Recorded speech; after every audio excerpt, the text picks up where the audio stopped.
I am an internet reverend, by the way, so this is an official ceremony. I have a book with my name on it, but it's hiding a phone inside. No tricks. Thank you all for coming out, seriously, from the bottom of our hearts. Thanks for coming for Keith. We're all here to celebrate his life and his love. And Keith would have loved to see all these beautiful faces here. All these shimmering souls that he spent his life with together under one roof. Keith was always smiling, always laughing. He was so optimistic, so positive. At his best, his energy was pure love. Pure love. He just made you feel good. He made everyone feel good. Everyone felt better when they were around him, so everyone was better when they were around him. And those loving vibrations, they flow out into the community, through his family and friends, to everyone he met. And even if only a tiny bit of that energy transfers from us to someone else, that's a wave of Keith's love spreading and expanding. Little by little, that love can spread a long way. Like Keith could go from the West Coast to the East Coast, back to the West Coast. Can circle the planet, maybe even the solar system, galaxy, universe, multiverse, omniverse, whatever lies beyond.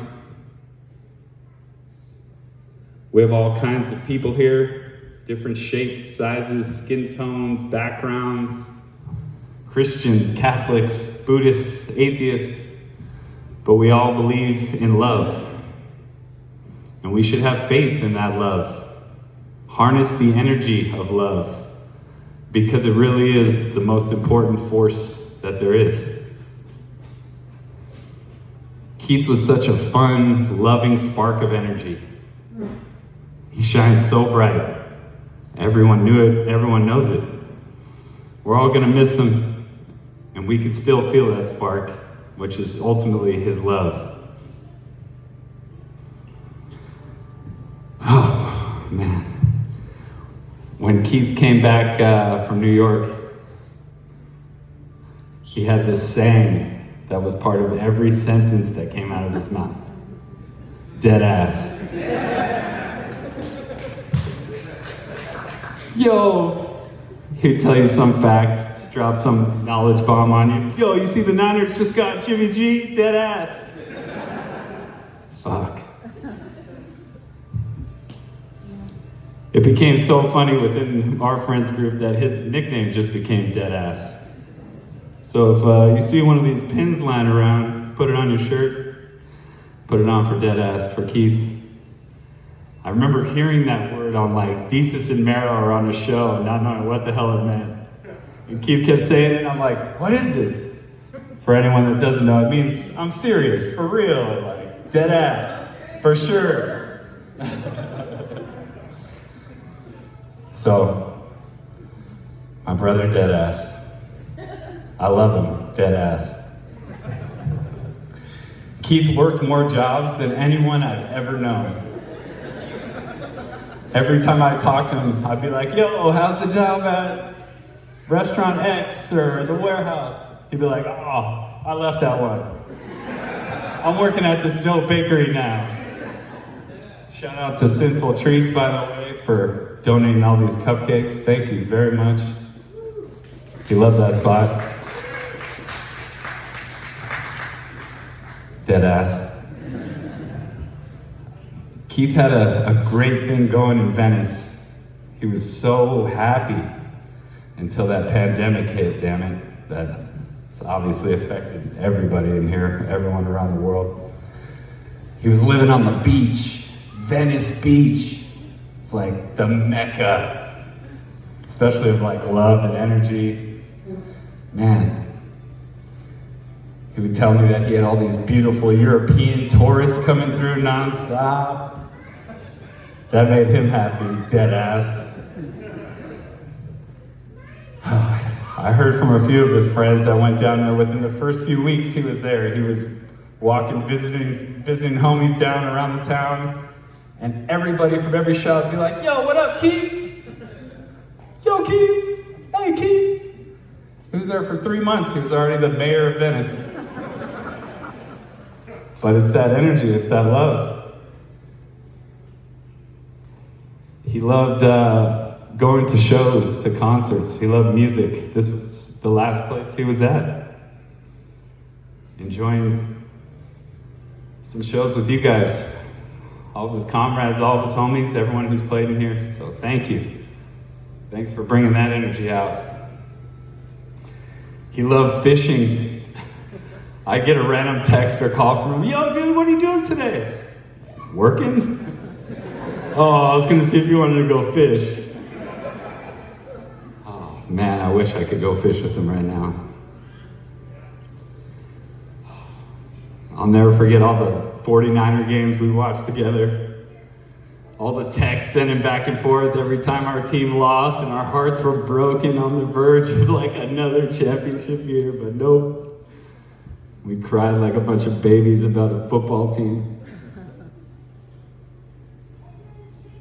We shared some of the best times, some of the hardest times. Hi, Ryan.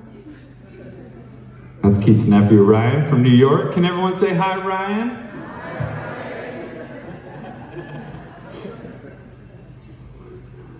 Oh, man. He was human. He had flaws like all of us, but he was one of a kind. A beautiful soul. When we were kids, we loved watching wrestling back when it was WWF, before they changed it to E. There's actually a great picture in this slideshow. We met The Rock one day. Shout out Brian. His dad, Daryl, drove us down with his sister Holly, our sister Holly, so we could wait in line for like 8 hours to meet The Rock. You'll see a picture of him holding a book, doing the people's eyebrow. He had just met The Rock. I mean, that was huge for us. We used to slam him around like he was a rag doll. We would pretend we were wrestlers, and Keith was the youngest and lightest, so he took all the brunt force and pain, but he loved it. He just wanted to get slammed again. Suplex me, power bomb me. Oh, what I would do to wrestle with him right now. I've been seeing him everywhere, Deadass, like feeling his energy in everything lately, Deadass. Bird, you told me that was gonna happen. And they say energy can't be created or destroyed. If that's true, then let's help Keith's energy continue to flourish. If you're missing him, just think of his smile, his laugh, a memory, and just feel him in your heart. And let that love that you feel in your heart fill your entire body. Then share it. Share it with everyone you can, just like Keith would. Deadass. Keep that love spreading. I wrote a tiny haiku, 3-line Japanese poem, 5 syllables, 7 syllables, 5 syllables. It's titled Deadass. Deadass, we love you. Deadass, we love you. Deadass. We love you. Deadass. Thank you. Thanks for coming, everybody.